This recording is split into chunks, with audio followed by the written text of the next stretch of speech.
కనకదారకు స్వాగతం.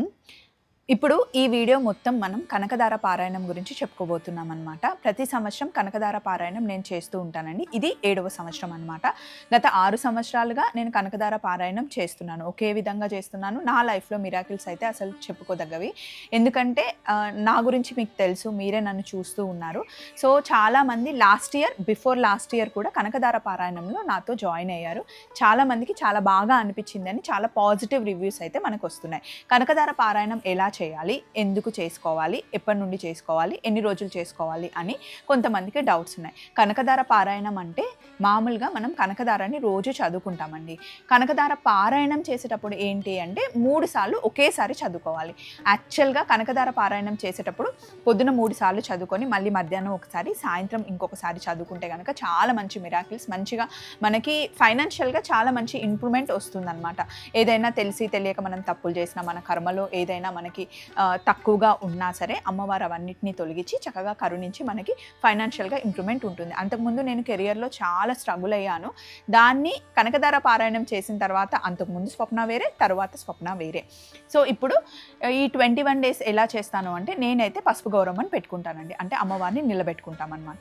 నేనైతే వెండి ప్లేట్ కింద పెట్టేసి ఒక 2 లేదా 3 గుప్పెల బియ్యం పోసేసి దాని మీద 3 తమలపాకులు పెట్టి పసుపు గౌరమ్మ చేసుకొని కొంచెం బొట్టు పెట్టేసి అమ్మవారిని నిలబెట్టుకున్నట్టు అనమాట.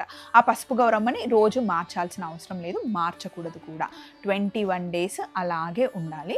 సో మా ఇంట్లో అమ్మవారి విగ్రహం ఉంటుంది. దాని ముందు వెండి ప్లేట్ పెట్టేసి పసుపు గౌరమ్మని పెట్టుకుంటాం అనమాట. రెగ్యులర్గా నిత్య పూజ చేసుకున్న తర్వాత కనకదార పారాయణం రోజు మేము చదువుకుంటాం. రోజు ఒకసారి చదువుకునేది ఇప్పుడు పొద్దున 3 సార్లు చదువుకుంటాం. అలాగే లక్ష్మీ అష్టోత్తరం చేసుకుంటాం. మళ్ళీ సాయంత్రం నేను 3 సార్లు చదువుతాను. కుదిరితే మధ్యాహ్నం ఎక్కడైనా నాకు టైం కుదిరితే కనకదార చదువుకుంటాను, కానీ మధ్యలో కుదరదండి. మోస్ట్లీ కుదరదు, నాకు కుదిరితే చదువుతాను. అందుకని సాయంత్రం కూడా చదువుకుంటా. మీరు ఇంట్లో ఉన్నా లేకపోతే ఆఫీస్లో ఉన్నా కుదిరితే మధ్యాహ్నం కూడా చదువుకోండి, చాలా బాగుంటుంది. దీనికి ప్రత్యేకంగా నియమాలంటే కింద పడుకోవడం, అలాగే బ్రహ్మచర్యం పాటించడం, చెప్పులు వేసుకోకుండా తిరగడం, ఒకటే కలర్ బట్టలు వేసుకోవడం, అట్లాంటివి ఏమి ఉండవు. నేనైతే అవేం పాటించాను. సో నేనేంటి అంటే నాన్ వెజ్ తిననండి. ఎలాగో శ్రావణ మాసంలో మనం నాన్ వెజ్ తినం. ఈ 21 డేస్ అయితే ఖచ్చితంగా, అంటే కనకదార పారాయణం చేసే వాళ్ళైతే తినకండి. ఎందుకు అంటే ఏదో ఒకటి అమ్మవారి కోసం మన లవ్ని, అమ్మ పైన ఉన్న భక్తిని తెలపడం కోసం మనం అమ్మవారి కోసం, అంటే నేనైతే నాన్ వెజ్ తినను. ఒకే పూట భోంచేస్తాను. మార్నింగ్ టిఫిన్ చేసేసి ఇంకా మధ్యాహ్నం ఏం తినను. నైట్ టిఫిన్ అయినా లేదా భోజనం అయినా చేస్తాను. నేను అలా అనుకున్నాను. బట్ కంపల్సరీ ఉపవాసం చేయాల్సిన అవసరం కూడా లేదు. మీరు మార్నింగ్ బ్రేక్ఫాస్ట్ చేయొచ్చు, లంచ్ చేయొచ్చు, డిన్నర్ కూడా చేయొచ్చు. కాకపోతే బ్రేక్ఫాస్ట్కి ముందే పూజ చేసుకొని బ్రేక్ఫాస్ట్ చేసుకోండి. దీనికి పెద్ద నియమాలు ఏం లేవు. బట్ ఖచ్చితంగా నాన్ వెజ్ అయితే తినకండి. ఎందుకంటే అమ్మవారిని మనం 21 డేస్ కనకదార పారాయణం చదువుతున్నాం కాబట్టి సాత్విక ఆహారం తీసుకోండి. నేనైతే ఉల్లిపాయ, వెల్లుల్లి కొంతమంది వేసుకోరు, బట్ మా ఇంట్లో కుదరదండి. సో నేనైతే నార్మల్గా ఎలా కుక్ చేసుకుంటానో అలాగే చేసుకుంటాను. బట్ నాన్ వెజ్ మటుకి నో, బిగ్ నో. నేనే కాకుండా మా ఆయన కూడా దేవి ఉపాసన చేస్తున్నాను అనమాట. ఆయన కూడా రేపటి నుండి పూజ స్టార్ట్ చేస్తే 41 డేస్ ఉంటుంది. సో ఈ 41 డేస్ మా ఇంట్లో అసలు నాన్ వెజ్ ఉండదు. అండ్ ఇంకా ఏంటి అంటే దీన్ని మీరు కనకదార పారాయణం 21 డేస్ మినిమం చేస్తారు. ఇన్ కేస్ మీకు కుదరకపోతే కనుక 5 డేస్, 11 డేస్, 21 డేస్, ఇంకా మీకు బాగుంది, ఇంకా కొన్ని కష్టాలు ఉన్నాయి తీరాలి అనుకుంటే 41 డేస్ కూడా చేసుకోవచ్చు. ఇంకా ఎవరికైనా పీరియడ్స్ ఉన్నాయి, స్వప్న నేను రేపు స్టార్ట్ చేయలేను, నాకు ఒక 2-3 డేస్లో పీరియడ్స్ ఉన్నాయి, ఎలా అంటే ఇప్పుడు స్టార్ట్ చేయకండి. 6th డే స్టార్ట్ చేసేయండి.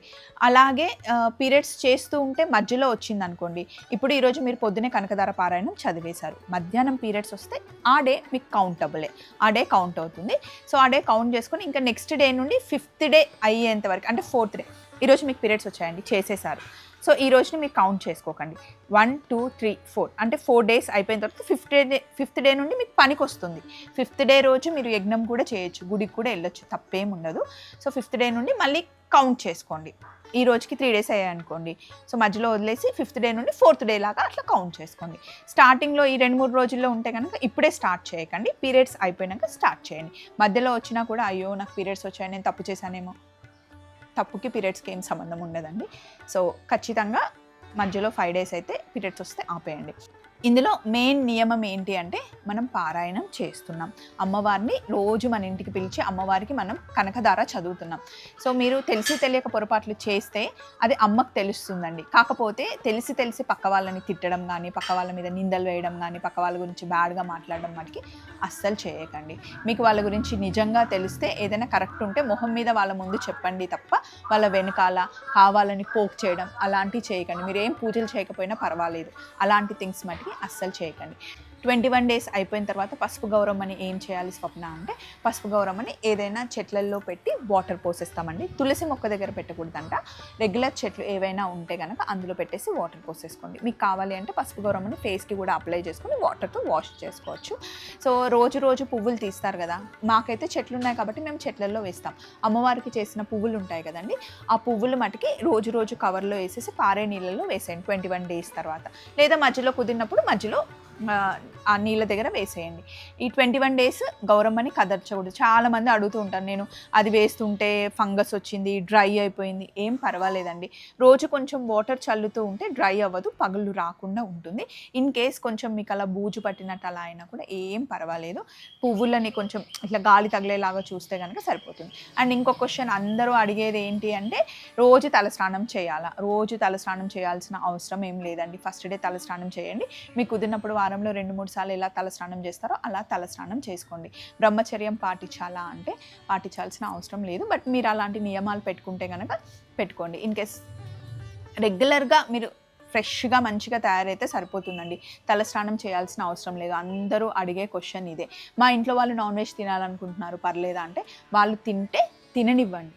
మీరు కనకధార పారాయణం చదివిన తర్వాత మీరు వండాల్సి వస్తే పర్లేదండి, ఇంట్లో వాళ్ళకి వండి పెట్టండి, కానీ మీరు తినకండి.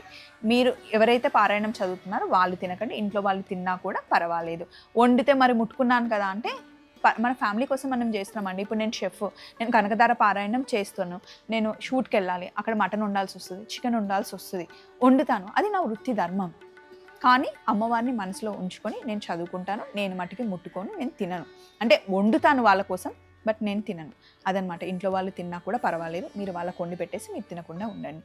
అండ్ ఇంకా క్వశ్చన్స్ అడుగుతూ ఉంటారు, ఏం అడుగుతారు అంటే, రోజు ప్రసాదాలు ఏం పెట్టాలి అని అడుగుతారు. ప్రసాదాలు అయితే నేనైతే బెల్లం పానకం పెడతానండి. కుదిరిన రోజు ఏదో ఒక ప్రసాదం వండి పెడతాను. ఒకరోజు పులిహోర, లేకపోతే చక్కెర పొంగలి, సిరా, అవన్నీ మీకు కుదిరితే వండి పెట్టండి. లేదు అంటే అమ్మవారికి ఒక ఫ్రూట్ పెట్టండి, బెల్లం పానకం పెట్టండి, పాలు పెట్టండి, అరటిపండు పెట్టండి. బెల్లం ముక్క అన్నిటికన్నా శ్రేష్టమైందండి. బెల్లం కంపల్సరీ పెట్టండి, పానకం పెట్టండి అమ్మవారికి. ఏదైనా ఫ్రూట్ పెట్టండి, మీకు ఓపిక ఉంటే కుదిరితే ప్రసాదం చేయండి. రోజు ప్రసాదాలు వండి పెట్టాలి అంటే ఆఫీస్కి వెళ్ళే వాళ్ళకి అది కుదరదు కాబట్టి అవి ఏం పెట్టుకోకండి. మీరు ఫ్రూట్స్ ఇవ్వండి, అమ్మవారికి ఆఫర్ చేయండి, బెల్లం ఇవ్వండి, మంచి కాగబెట్టి గోరువెచ్చగా ఉన్న పాలని అమ్మవారి ముందు పెట్టండి. పచ్చిపాలు కాదు, మనం తాగేటప్పుడు ఏ వేడితో తాగుతామో అమ్మవారికి కూడా అదే ఆఫర్ చేయాలన్నమాట. అండ్ ఇంకేముంటాయి, ఇవే క్వశ్చన్స్ రెగ్యులర్గా మీరు మమ్మల్ని అడుగుతూ ఉంటారు. ఎవరైనా ఇంటికి వస్తారు, మరి ఇంటికి వచ్చిన వాళ్ళకి పీరియడ్స్ ఉంటాయంటే పీరియడ్స్ ఉన్న వాళ్ళని పక్కన పెట్టేయండి, దేవుని రూమ్ దగ్గరికి రానివ్వకండి. ఎందుకంటే అమ్మవారిని మనం నిలబెట్టుకున్నాం కాబట్టి. బయటకు వెళ్ళి వచ్చిన తర్వాత ఖచ్చితంగా బయట కాళ్ళు కడుక్కొని ఇంట్లోకి రమ్మని చెప్పండి. మేమైతే అలాగే చేస్తాం. అంతే కదండి, ఇంకేమైనా డౌట్స్ ఉన్నాయా? కనకధార పారాయణం ఎలా చదవాలి స్వప్న, మాకు చదవడం రాదు అంటే పర్లేదండి, టీవీలో పెట్టుకొని వినండి. అయితే నేనేం ఫాలో అవుతాను అంటే, కనకధార బుక్ దొరుకుతుందండి, మీకు కనకధార బుక్లో యాజ్ ఇట్ ఈస్గా ఎలా ఉందో అలాగే చదువుకోండి. లేదా సుబ్బలక్ష్మి అమ్మగారిది కూడా వినండి. అది కాకపోతే ఇంకా మంచి లింక్స్ ఉన్నాయండి, 8 to 10 minutes ఉంటుంది, మీరు వింటూ ఉంటే మీకు వచ్చేస్తుంది. స్వప్న మీరు పాడండి, చదివి వినిపించండి అంటే నేను వినిపించలేనండి, నాది నేను చదువుకుంటాను, మీరు చదువుకోండి. ఎందుకంటే కొంతమంది ఉంటారు, మనం మామూలుగా చదివినా ఏదో ఒకటి తప్పు పట్టడానికి. సో పూజ చేసేటప్పుడు వీడియో చేసి చూపించాలని ఏం లేదు, ఎవరికి తోచినట్టుగా వాళ్ళు చదువుకోండి లేదా వినండి. మేమైతే కంపల్సరీ ప్రింట్ తెచ్చుకుంటామండి. ప్రింట్ తెచ్చుకుంటే కనుక చదువుకోవడానికి ఈజీగా ఉంటుంది. కనకధార బుక్ కూడా మీకు దొరుకుతుంది. అలాగే లలిత సహస్రనామం బుక్ ఉంటుంది కదండి, అందులో కూడా కనకధార ఉంటుంది. ఆ బుక్ తెచ్చుకునైనా మీరు చదువుకోండి. కింద కూర్చొని చదువుకుంటే మంచిది, సోఫాల మీద మంచాల మీద అసలు కూర్చోకండి, కింద కూర్చొని కనకధార చదువుకోండి. కనకధార 3 సార్లు చదువుకునే మటుకి లేవకండి, ఒకే దగ్గర కూర్చొని చదువుకోండి.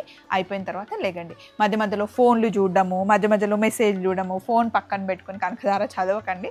మీరు చదివే ఆ 10-15 నిమిషాలైనా సరే ఫోన్ తీసి పక్కన పెట్టేయండి, సైలెంట్లో పెట్టేసి మనస్ఫూర్తిగా చదువుకోండి. ఏదైనా సంకల్పం ఉండి గట్టిగా ఏదైనా అనుకుంటే కనుక ఈ 21 డేస్లో అవ్వాలి అమ్మ. తెలిసి తెలియకుండా తప్పులు ఏమన్నా చేస్తే, పొరపాటు చేస్తే అవి అవ్వకుండా, తెలియకుండా తప్పు చేస్తే క్షమించమ్మా, ఏ ఆటంకాలు రాకుండా అన్నీ మంచి ముందుకెళ్ళాలి అని చెప్పేసి మొక్కుకోండి.